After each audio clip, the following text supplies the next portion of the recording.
Professor Kamal Kumar Saxena sir उपस्थित हैं। मैं चाहती हूँ जोरदार तालियों से हम उनका यहाँ स्वागत करें। कमल सर बरेली कॉलेज बरेली के एक ऐसे व्यक्तित्व हैं कि अगर बरेली कॉलेज के बारे में आधिकारिक रूप से कोई बात करनी हो, कभी ये समझना हो कि बरेली कॉलेज क्या था क्या है, तो ये समझने के लिए अगर मुझे लगता है पूरे महाविद्यालय में सबसे उपयुक्त कोई व्यक्ति है तो वो कमल सर है। 1972 से सर जुड़े हुए हैं। एक उपलब्धि में कार्यकाल, 100 से ज्यादा नेशनल और इंटरनेशनल पेपर, 25 से ज्यादा पीएचडी स्कॉलर्स और कई पुस्तकों का संपादन। और मुझे लगता है महाविद्यालय स्तर पर बात चाहे आप यूजीसी की कर लीजिए, बात चाहे शिक्षकों के प्रमोशन और आईक्यूएसी की कर लीजिए, या बात इग्नू की कर लीजिए, कई शुरुआत ऐसी है जिसका श्रेय अगर किसी व्यक्ति को दिया जा सकता है तो वो कमल सर है। मुझे आज भी वो दिन याद है जब मुझे एक रिसर्च प्रोजेक्ट में नई बरेली कॉलेज में आई थी और मुझे एक रिसर्च प्रोजेक्ट यूजीसी को भेजना था और ये समझ नहीं आ रहा था कि किससे पहले राय लूं। तो मुझे आज भी वो दिन याद है कि हम लोग कमल सर के पास गए थे और सर ने, मेरा कोई बहुत परिचय नहीं था, सर विज्ञान से आते हैं, हम लोग ह्यूमैनिटीज और सोशल साइंस के लोग हैं, तो इतना परिचय न होने के बावजूद भी एक न्यू कमर के रूप में, बरेली कॉलेज परिवार की नई सदस्य के रूप में जिस तरह से मार्गदर्शन किया था वो मैं शायद जीवन में कभी नहीं भूल पाऊंगी। उनका हमारे बीच यहाँ होना हम सबके लिए सौभाग्य की बात है। मैं बहुत ही आदर और सम्मान के साथ रेफरेंसिंग एंड बिब्लियोग्राफी पर उनके उद्बोधन के लिए उन्हें आमंत्रित करती हूँ।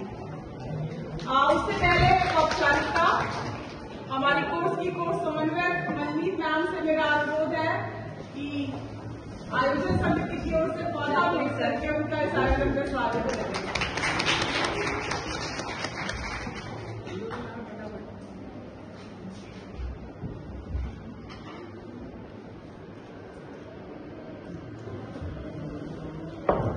और अब अपने उद्बोधन के लिए सर सादर आमंत्रित हैं।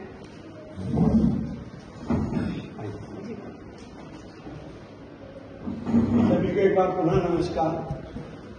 वैसे तो आपसे कहूंगा मैडम ने कितने साल में बता दिए हो, रिसर्च जिसे कहते हैं, रिसर्चर आदमी अगर एक बार रिसर्च शुरू कर दे तो मरते दम तक बनाए।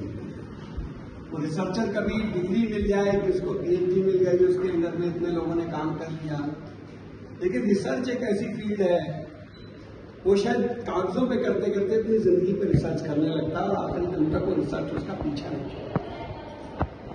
तो मैं आज भी रिसर्चर हूं, मतलब प्राइमरी लेवल पे मैं बात करूं, I am a teacher, but I am doing research work in a college.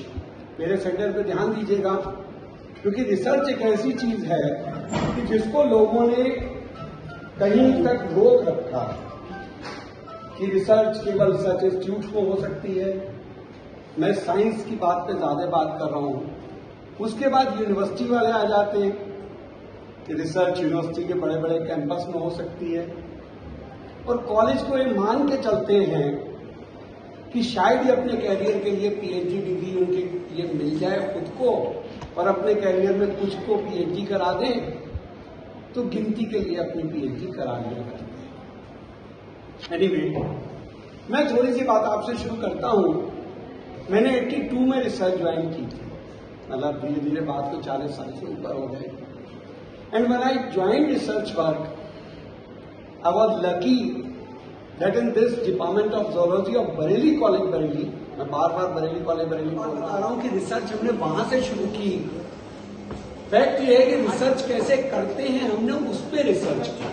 मतलब अपने टॉपिक पे रिसर्च करना तो बात की बात है कि रिसर्च की कैसे जाती है, उस पर रिसर्च की, और उसके बाद स्कॉलर एक एक करके आते चले गए। मॉडर्न जमाना आता गया, कंप्यूटर इंटरनेट सब कुछ होता चला गया। वो बस अपने ही एक लैपटॉप से डाउनलोड करते या करती थी जो लड़की या लड़का होता था, सीधा अपना गया कहीं वहां से प्रिंट आउट निकलवा लाया और लाके आधे घंटे में मेरी टेबल पे मौजूद। सर ये हो गई रेफरेंसिंग। तो जो काम हम 6 महीने में कर पाए वो काम 6 दिन में होके खत्म हो गया। तो आज आप 6 दिन की जगह कहां पर पहुंच गए? 6 घंटे वाली स्टेज पर। तो हम जैसे जैसे टेक्नोलॉजी को आगे बढ़ाते चले जा रहे हैं, ये रेफरेंसिंग और बिब्लियोग्राफी चेंज होती चली जा रही है। आज और कल की डेट की रेफरेंसिंग और बिब्लियोग्राफी में बहुत बड़ा फर्क है। आज आप इंटरनेट पे, गूगल पे जो आपको चाहिए जिससे रिलेटेड टॉपिक डालिए, क्लिक कीजिए, आपको दोनों तीनों तरह की चीजें मिलेंगी। एक वो जो ओपन होंगी, एक वो जो पूरा नहीं दिखाएंगे, थोड़ा सा दिखाएंगे, और तीसरा वो कह देंगे है सब कुछ, हमारे मेंबर बनो, इतना पैसा पे करो तब डाउनलोड करो। यही तो हुआ। तो आज की डेट में हमारे पास रेफरेंसिंग और बिब्लियोग्राफी जिसको हम कहते हैं, अब वो हमारे पास 3 तरह की आ गई। Number 1, not in printed form. Printed form में तो अब बहुत कम लाइब्रेरीज हैं बड़ी बड़ी जो मंगाती हैं, क्योंकि उस कॉस्ट को क्यों पे करें, ज्यादा से ज्यादा वो ऑनलाइन मंगा लेते हैं और आप उसको पेमेंट करके लाइब्रेरी में वहां से उसका प्रिंट आउट निकलवा सकते। एक वो ऑप्शन और आ गया। फिर मैं आगे की बात करूं, IVRI कंप्लीट कर लिया, सर ने कहा अभी तो काम नहीं चला, अभी एक लाइब्रेरी और जाओ, पंतनगर यूनिवर्सिटी। सुबह को आगरा फोर्ट से पंतनगर पहुंचे, लाइब्रेरी कंसल्ट की, शाम को फिर आगरा फोर्ट से लौट के बरेली ऑफिस, वो शेंटिंग आगरा फोर्ट वाली चली। उससे भी काम नहीं चला, आगे कह दिया ये और बचा, तो पूसा लाइब्रेरी दिल्ली से परमिशन ली और पूसा में जाके वहां लाइब्रेरी कंसल्ट करके तब रेफरेंसेस कलेक्ट।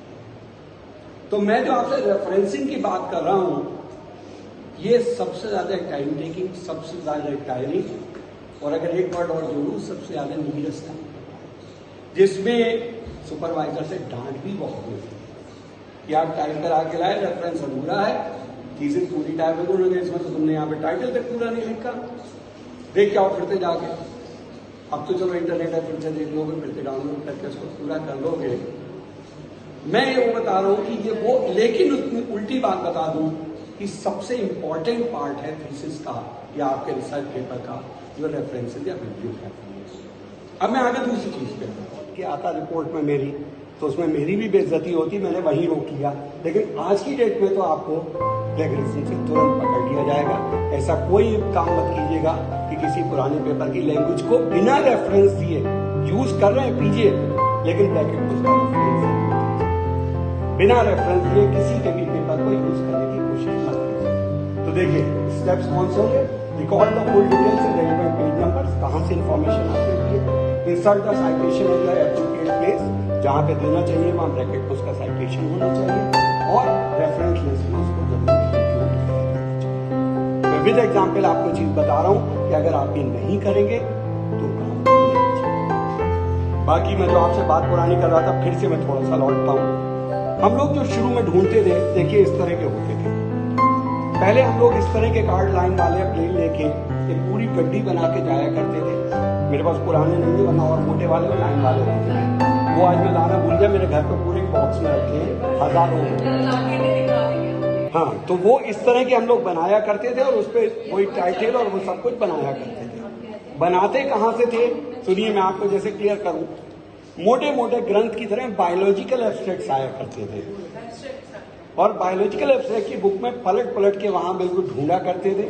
अब जैसे मैं ये लाया हूं, ये हम लोगों ने यहाँ मंगा लिया तो इसलिए मेरे पास है, ये हमने यहाँ मंगा लिया। तब जैसे मेरा हेलमेंथोलॉजी का वर्क था, आप इसे पेज को खोलिए तो देखिए कोई भी रेफरेंस दे रखा है तो यहाँ कोई टाइटल और ये सब, तो ये हमने इसमें से देख के कॉपी किया।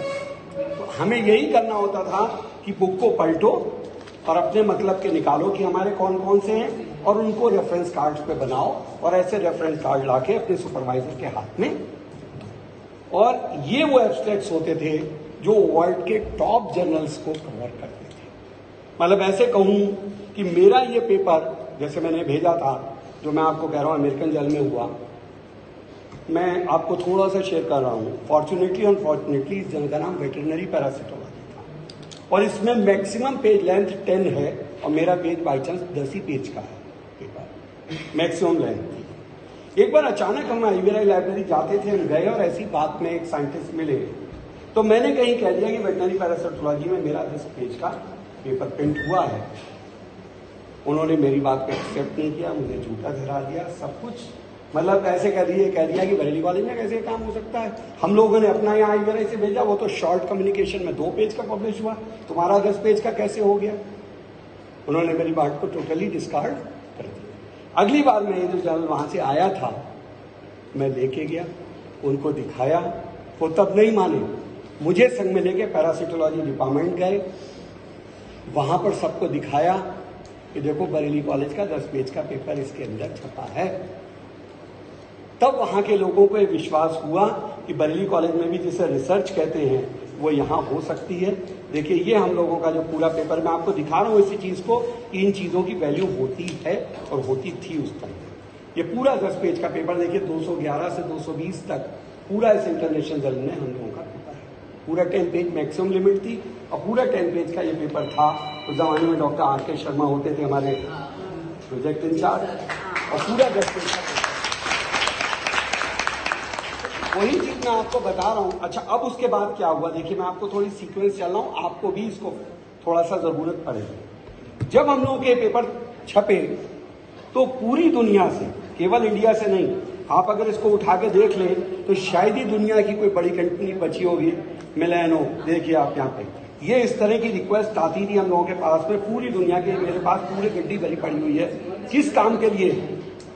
ये पोलैंड कि आपका जो पेपर छपा है इसकी एक कॉपी हमें भेज दीजिए। तब इंटरनेट तो होता नहीं था, और हम लोगों को जो जर्नल वाले थे वो पेपर प्रिंट होते पे कुछ फ्री कॉपीज दिया करते थे, और उसके बाद अगर आपको चाहिए तो you can purchase these copies, 50-100 जितनी देनी हो।